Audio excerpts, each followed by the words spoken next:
राहू द्या.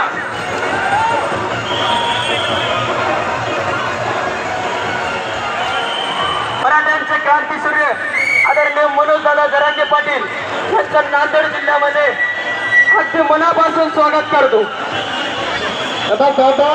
मराठ्यांचा नांदेड जिल्ह्याने दाखवून दिलेला अतिशय शिस्त रॅली चालणार आहे. मराठी मित्रांनो, पुण्याच्या नादाला लागा, मराठ्यांच्या नादाला लागू नका. हा बघा क्रांतीसूर्य मराठ्यांचा वाघ बघा, राजकर्त्यांनो तुमचा बाप मला बाप मराठ्यांचा वाघ आलाय.